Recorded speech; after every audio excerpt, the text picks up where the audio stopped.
Taib.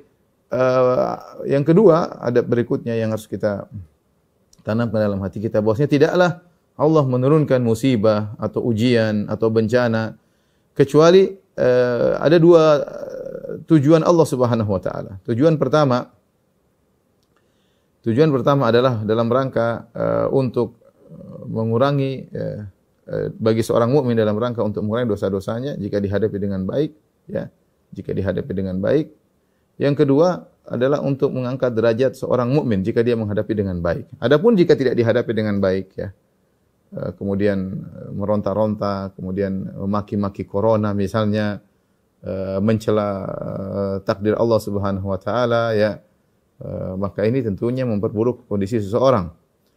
Nabi sallallahu alaihi wasallam bersabda dalam satu hadisnya, ya, ajaban li amril mu'min, sungguh menakjubkan perkara seorang mukmin. Inna amrahu kullahu khair, sungguhnya segala urusannya adalah baik. Wa laysa dzalika illa lil mu'min, ini tidak terjadi kecuali pada seorang mukmin.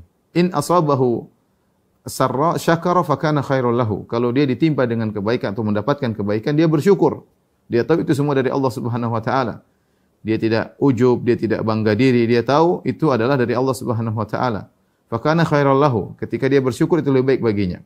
Wa in asabathu dharra, jika ditimpa dengan penderitaan, musibah, bencana yang dia tidak sukai, dia pun tahu itu dari Allah Subhanahu wa taala. Sabar, maka dia bersabar. Fakana khairal lahu, dan itu lebih baik baginya.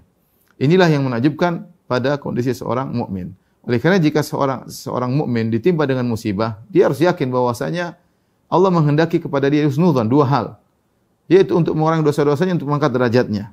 Untuk mengurangi dosa-dosanya, untuk mengangkat derajatnya, ya. Karenanya Nabi SAW ketika mendapat seorang wanita sedang sakit panas, kemudian dia mencela panasnya, Nabi SAW tegur, la tasubbi al-humma, janganlah kau mencela demam, ya. Fa innaha tudhibu khataya bani Adam kama yudhibul kir khabathal hadid, sungguhnya demam itu menghilangkan dosa-dosa anak Adam sebagaimana menghilangkan alat pandai besi menghilangkan karat besi. Ya, jika demam saja tidak boleh kita cela, apalagi penyakit-penyakit yang lebih berat daripada ini, ya.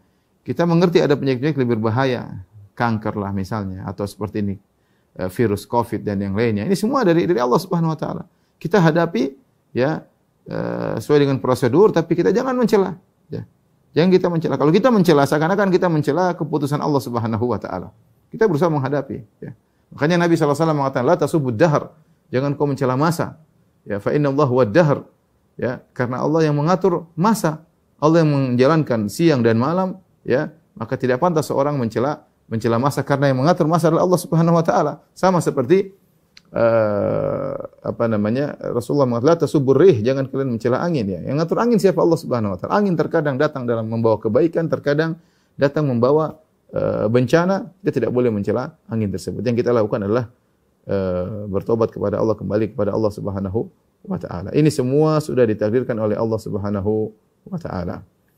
Adapun jika seorang tidak bersabar menghadapinya, ya, maka dia semakin terpuruk, semakin terjauhkan dari Allah Subhanahu wa taala. Kata Nabi sallallahu alaihi wasallam, "Laisa minna man darabal hududa wa syaqqal juyuba wa da'a bi da'wal jahiliyah." Bukan dari golongan kami seorang yang tatkala terkena musibah kemudian dia tampar-tampar wajahnya, dia robek-robek bajunya, ya. Kemudian dia menyuruh dengan seruan jahiliyah. Jangan sampai ketika terkena musibah corona, pandemi, atau saudara kita yang terkena, atau mengenai usaha kita, kemudian kita pun meronta-ronta, kita merobek-robek baju, menunjukkan ketidaksabaran. Kondisi seperti ini membuat seorang semakin jauh dari Allah Subhanahu wa taala. Siapa sih di antara kita yang tidak terkena mudarat dengan adanya corona? Semua lini, semua orang, jangankan antum, ya. Orang-orang hebat, ya, pejabat, pemerintah, kemudian negara-negara adidaya, semuanya pusing dengan adanya corona. Semuanya pusing dengan adanya corona. Semua lini, semua orang, ya. Semua lini, semua orang, semua mengalami terkena dampak corona. Tapi tadi yang Allah lihat bagaimana sikap seorang menghadapi corona tersebut. Bagaimana sikap seorang menghadapi corona tersebut. Allah Subhanahu wa taala berfirman, "Wa laqad akhadnahum bil adzabi famastakanu li rabbihim wa ma yatadarrun." Sungguh kami telah menimpakan kepada mereka suatu azab, yaitu orang kafir. Famastakanu li rabbihim, mereka tidak tunduk kepada Allah dan mereka tidak merendahkan diri mereka kepada Allah. Ada jenis-jenis orang seperti itu. Allah kasih musibah, mereka semakin parah, ya, semakin jauh dari Allah Subhanahu Wa Taala, semakin